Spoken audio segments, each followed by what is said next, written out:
सीतारामचंद्राभ्याम नमः। श्रीमद् वाल्मीकि रामायण अयोध्या कांड 61वां सर्ग। कौशल्या का विलाप पूर्वक राजा दशरथ को उपालभ देना।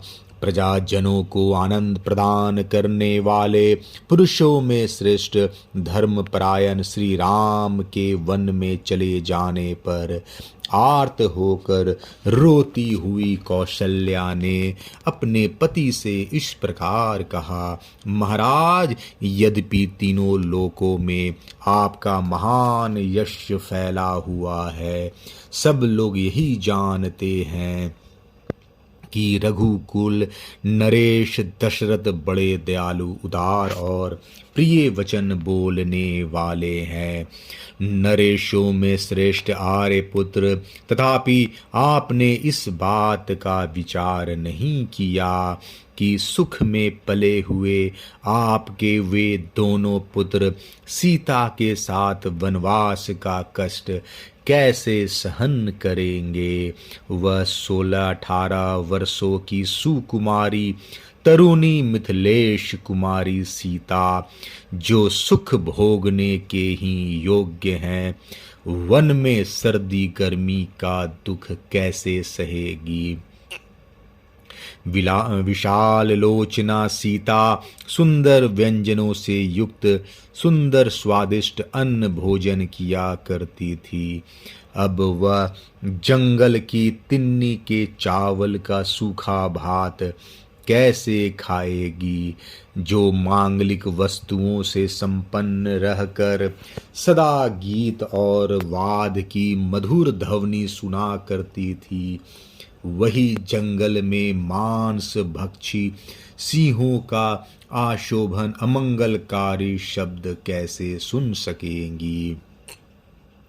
जो इंद्र ध्वज के समान समस्त लोकों के लिए उत्सव प्रदान करने वाले थे, वे महाबली महाबाहु श्री राम अपनी परिग जैसी मोटी बाह का तकिया लगाकर कहाँ सोते होंगे, जिसकी कांति कमल के समान है, जिसके ऊपर सुंदर केश शोभा पाते हैं, जिसकी प्रत्येक सांस से कमल की सी सुगंध निकलती है, तथा जिनमें विकसित कमल के सदृश सुंदर नेत्र सुशोभित होते हैं। श्री राम के उस मनोहर मुख को अब मैं कैसे देखूंगी।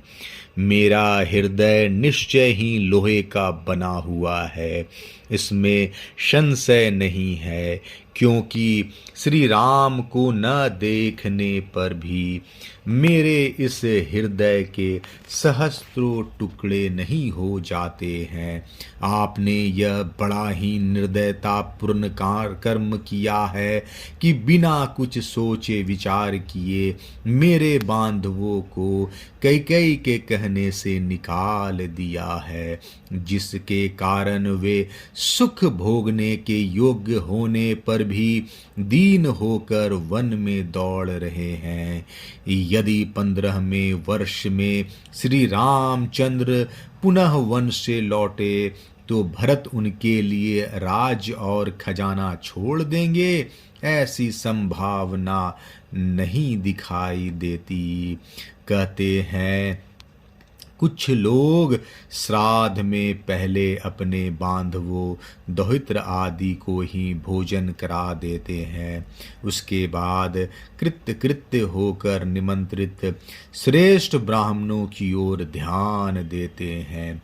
परंतु वहाँ जो गुणवान एवं विद्वान देवतुल्य उत्तम ब्राह्मण होते हैं, वे पीछे अमृत भी परोसा गया हो तो उसको स्वीकार नहीं करते हैं।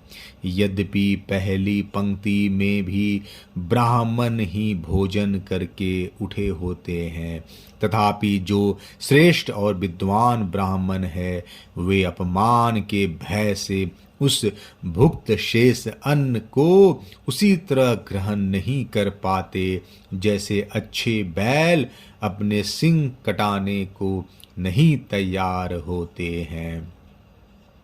महाराज, इस प्रकार ज्येष्ठ और श्रेष्ठ भ्राता अपने छोटे भाई के भोगे हुए राज्य को कैसे ग्रहण करेंगे? वे उसका तिरस्कार त्याग क्यों नहीं कर देंगे?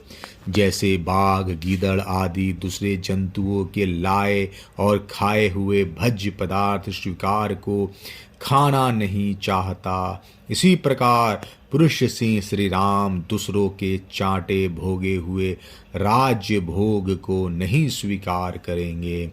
हविष्य, धृत, पुराडाश, कुश और खदीर खैर के युप ये एक यज्ञ के उपयोग में आ जाने पर यात यम उपभुक्त हो जाता है, इसलिए विद्वान इनका फिर दूसरे यज्ञ में उपयोग नहीं करते। इस प्रकार निसार, सुरा और भुक्ता वशिष्ठ यज्ञ संबंधी सोम रस की भांति इस भोगे हुए राज्य को श्री राम नहीं ग्रहण कर सकते। जैसे बलवान शेर किसी दूसरे के द्वारा अपनी पूंछ का पकड़ा जाना नहीं सह सकता, उसी प्रकार श्री राम ऐसे अपमान को नहीं सह सकेंगे।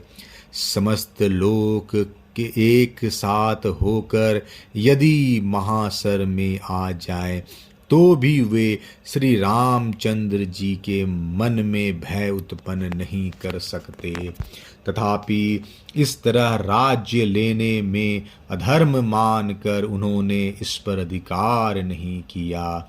जो धर्मात्मा समस्त जगत को धर्म में लगाते हैं, वे स्वयं अधर्म कैसे कर सकते हैं?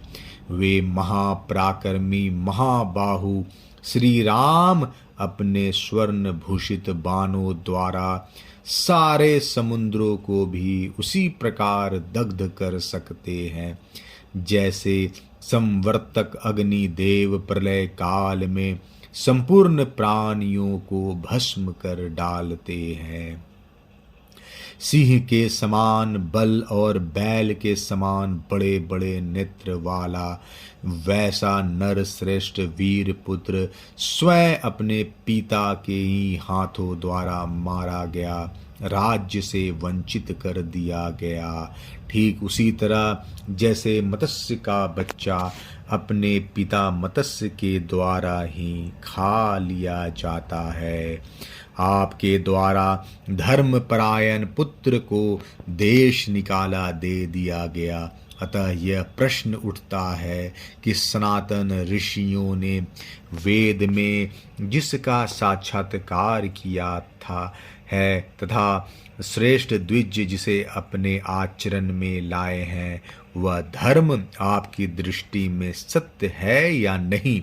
राजन, नारी के लिए एक सहारा उसका पति है और दूसरा उसका पुत्र है तथा तीसरा सहारा उसके पिता भाई आदि बंधु बांधव है, चौथा कोई सहारा उसके लिए नहीं है। इन सहारों में से आप तो मेरे हैं ही नहीं, क्योंकि आप शौत के अधीन हैं। दूसरा सहारा श्री राम है जो वन में भेज दिए गए और बंधु बांधव से भी दूर हैं। अतः तीसरा सहारा भी नहीं रहा। आपकी सेवा छोड़कर मैं श्री राम के पास वन में जाना नहीं चाहती हूँ, इसलिए सर्वथा आपके द्वारा मारी ही गई। आपने श्री राम को वन में भेजकर इस राष्ट्र का तथा आसपास के अन्य राज्यों का भी नाश कर डाला, मंत्रियों सहित सारी प्रजा का वध कर डाला। आपके द्वारा पुत्र सहित मैं भी मारी गई और इस नगर की निवासी भी नष्ट प्राय हो गए। केवल आपके पुत्र भरत और पत्नी कैकेयी दो ही प्रसन्न हुए हैं। कौशल्या की यह कठोर शब्दों से युक्त वाणी सुनकर राजा दशरथ को बड़ा दुख हुआ। वे हा राम कहकर मूर्छित हो गए। राजा शोक में डूब गए। फिर उसी समय उन्हें अपने एक पुराने दुष्कर्म का स्मरण हो आया, जिसके कारण उन्हें यह दुख प्राप्त हुआ था। अयोध्या कांड 61वां सर्ग समाप्त। जय श्री राम।